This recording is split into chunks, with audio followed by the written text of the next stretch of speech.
नमस्कार बच्चों। इस वीडियो लेक्चर में हम लोग 15 मल्टीपल चॉइस क्वेश्चंस डिस्कस करेंगे जो कि क्लास 9th के होंगे और कहीं ना कहीं एनटीएससी लेवल के भी ये क्वेश्चंस होने वाले हैं। एनटीएससी एग्जाम्स में भी ये पूछे गए हैं। तो चलिए फर्स्ट क्वेश्चन को देखते हैं। जो चैप्टर होने वाला है वो है फ्रेंच एंड रशियन रिवोल्यूशन, दोनों का मिक्सचर होगा। तो उसी के कुछ इंपॉर्टेंट 15 क्वेश्चन होंगे।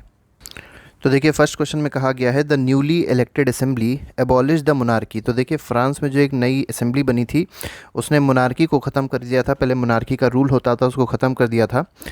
And France a republic on 21 September dash. तो आपको बताना है किस ईयर में जो फ्रांस था वो रिपब्लिक घोषित कर दिया गया था।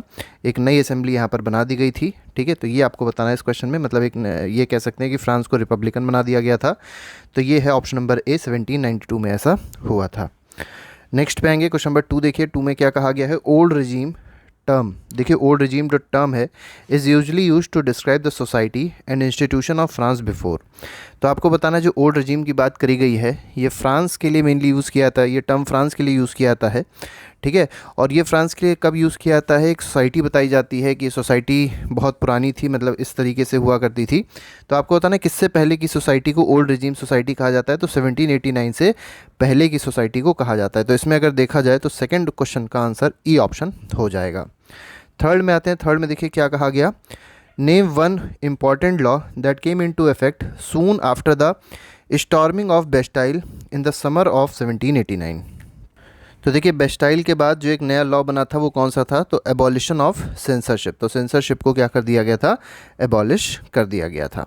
नेक्स्ट पे आते हैं फोर्थ क्वेश्चन। देखिए फोर्थ क्वेश्चन में कहा गया है the declaration of right of man and citizen painted by the artist in 1790। तो आपको बताना है जो right of man and citizen जो पेंटिंग है ये किस आर्टिस्ट ने पेंट करी है 1790 में। ठीक है, तो इस आर्टिस्ट का क्या नाम है। इस आर्टिस्ट का नाम है ली बार्बियर। ठीक है, तो ले बार्बियर जो ली बार्बियर अगर कहा जाए तो ये इस आर्टिस्ट का नाम है जिन्होंने declaration of rights of man and citizen नाम की पेंटिंग को पेंट किया है 1790 में।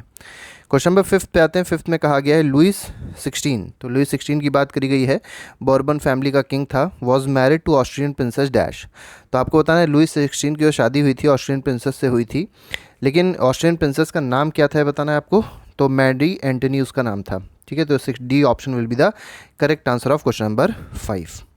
क्वेश्चन नंबर 6 पे आते हैं। 6 में कहा गया the population of France rose from about 23 million in 1715 to 28 million in dash. तो देखिए जो फ्रांस की पॉपुलेशन थी वो 1715 में अगर देखा जाए तो 23 मिलियन के अबाउट थी, लेकिन ये बढ़ गई थी 28 मिलियन हो गई थी। लेकिन किस ईयर में ये हो गई थी, तो ये 1789 में ऐसा हो गया था। तो 1789 में जो पॉपुलेशन थी वो कितनी हो गई थी, 28 मिलियन हो गई थी। 7th पे आते हैं। 7th में देखिए क्या कहा गया है। इसमें कहा गया the ideas of philosophers were discussed intensively in salons and coffee houses and spread among the people through. तो देखिए जो फिलोसफर्स थे उनके जो आइडिया, जो फ्रेंच रिवोल्यूशन है आप लोगों को पता होगा लिबर्टी इक्वालिटी फ्रेटर्निटी पे ही मेन उसका फोकस रहा है। तो जो आइडियाज़ थे फिलोसफर्स के उनको नाव की दुकान पे, सैलून्स पे, ठीक है, कॉफ़ी हाउसेस पे, यहाँ पर डिस्कशन होता था और कहीं ना कहीं इसको स्प्रेड किया जाता था। किसके थ्रू स्प्रेड किया जाता था ये आपको बताना है। तो ये बुक्स और न्यूज़पेपर्स के थ्रू इसको स्प्रेड किया जाता था इन आइडियाज़ को, जो फिलोसफर के आइडियाज़ होते थे। 8th में आते हैं। 8th क्वेश्चन में देखिए क्या कहा गया। The revolutionary journalist Jean Paul Marat publish the newspaper L ami du people which means. अब देखिए यहाँ पर जो एक नाम दिया गया है एल अमी डू पीपल, तो इसका मतलब क्या है। ये एक न्यूज़पेपर है जो जीन पॉल मराट ने डिस्कवर, मतलब ये कह सकते हैं कि पब्लिश किया था। ठीक है, ये रिवोल्यूशनरी थे। तो इस जो ये टर्म यहाँ पर दिया गया है इसका मतलब है क्या, the friend of the people. ठीक है, तो the friend of the people इसका मतलब है। नेक्स्ट पे आते हैं। 9th में देखते हैं। 9th क्वेश्चन क्या कह रहा है। The sceptre was the symbol of. तो जो स्केप्ट्रे था, स्केप्टर जो थी वो किस चीज़ का सिंबल थी ये आपको बताना है। तो ये रॉयल पावर का सिंबल था स्केप्टर। ठीक है। 10th पे आते हैं। Olympe de Gouges was one of the most important of politically active women in revolutionary dash. तो देखिए जो ओलम डी गाउजेस की बात करी गई, ओलम डी गाउज की बात करी गई है, ये आपको बताना है किस कंट्री की एक एक्टिव रिवोल्यूशनरी थी। ठीक है, तो ये अगर देखा जाए तो ये फ्रांस की एक एक्टिव रिवोल्यूशनरी थी। तो इसका आंसर हो जाएगा ऑप्शन नंबर ए। नेक्स्ट पे आएंगे। विच religion did Austria and Spain favour. तो ऑस्ट्रिया और स्पेन जो थे वो किस रिलीजन को फेवर करते थे। ठीक है, तो ये फेवर करते थे दोनों कैथोलिक चर्च को। ठीक है, तो इसमें बी ऑप्शन सही हो जाएगा। ट्वेल्थ पे आते हैं। ट्वेल्थ क्वेश्चन में कहा गया है, अब रशियन रेवोल्यूशन से रिलेटेड कुछ क्वेश्चन हैं।